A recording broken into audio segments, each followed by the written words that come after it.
Shalom semua, tiba masanya untuk Rhapsody Reality, masa untuk santapan rohani. Puji Tuhan, bertemu kita semula di saluran firman Tuhan bersama kami TNI Malaysia.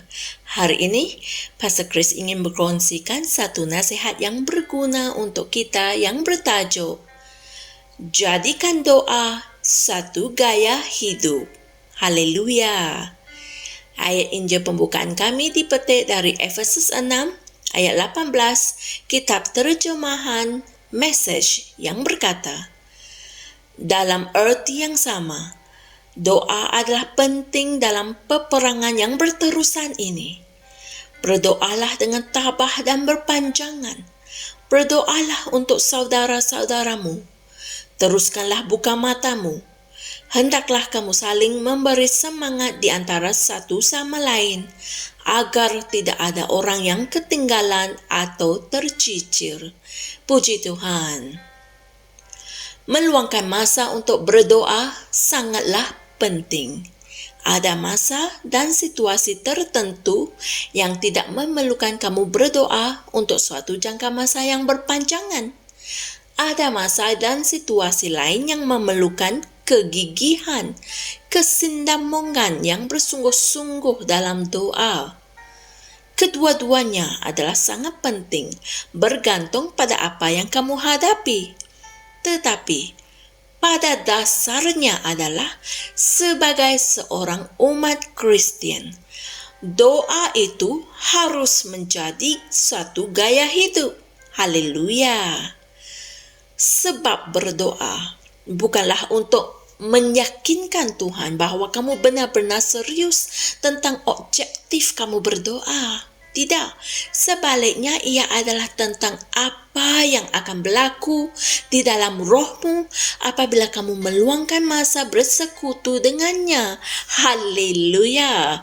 Berikanlah masamu yang terbaik, waktu yang paling produktif untuk berdoa.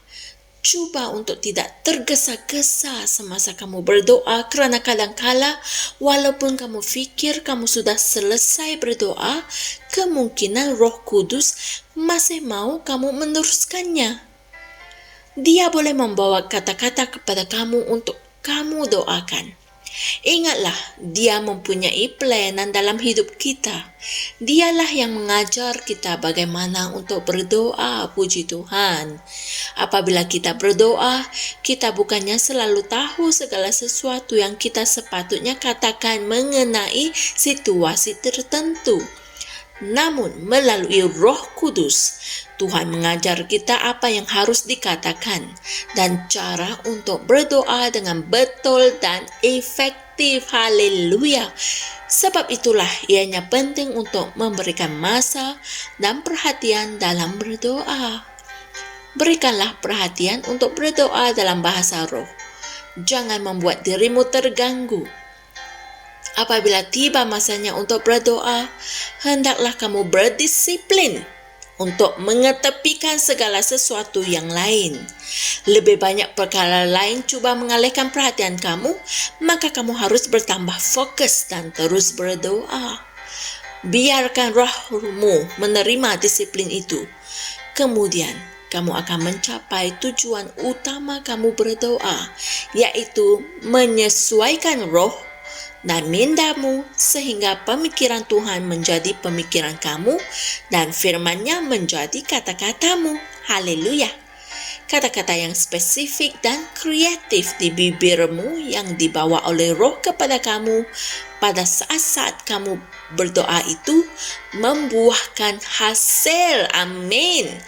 Doa selama beberapa menit tidak mencukupi untuk menyesuaikan rohmu. Kamu perlu memberikan masa dan perhatian kepada Tuhan. Ketika kamu berdoa, Roh Kudus melakukan perkara-perkara yang tertentu kepada kamu dan di dalam kamu. Kamu disesuaikan dan diubah sehingga kan cara kamu bercakap, pilihan kata-kata kamu, perwatakan dan tingkah laku kamu menerima kesan. Haleluya. Berikan dirimu masa untuk penyesuaian tersebut berlaku apabila kamu menjadikan doa suatu gaya hidup. Puji Tuhan. Saudara dan saudari semua, mari kita sama-sama berdoa. Ya Bapa, terima kasih atas hak keistimewaan untuk bersekutu denganmu melalui roh dalam doa. Terima kasih atas keistimewaan tersebut untuk berganding bahu dengan Engkau dan menegakkan kehendak-Mu di bumi dan mengerjakan kekuasaan ke atas keadaan syaitan dan pengikut-pengikut kegelapannya. Dalam nama Yesus. Amin. Untuk renungan tambahan, sila pelajari dan kaji ayat-ayat Injil berikut, yaitu 1 Korintus 14 ayat 15, 1 Yohanes 5 ayat 14 hingga 15, dan Yeremia 29 ayat 12. Haleluya! Saya pasti saudara dan saudari semua telah mengerti apa keuntungannya berdoa dan mengapa ianya penting untuk kita berdoa selalu. Doa itu bukan untuk kita meminta sesuatu daripada Tuhan sahaja. Ianya lebih daripada itu. Puji Tuhan. Jumpa lagi esok dan jangan lupa jadikan doa sebagai gaya hidupmu mulai dari hari ini. Tuhan berkati. Shalom. Kami percaya saudara-saudari semua telah diberkati dengan perkongsian firman dari Rhapsody Reality.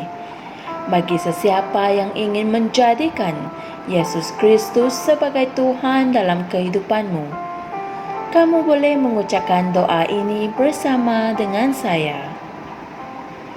Ya Tuhan Allah, aku mempercayai Yesus Kristus, Anak Allah yang hidup dengan sepenuh hatiku.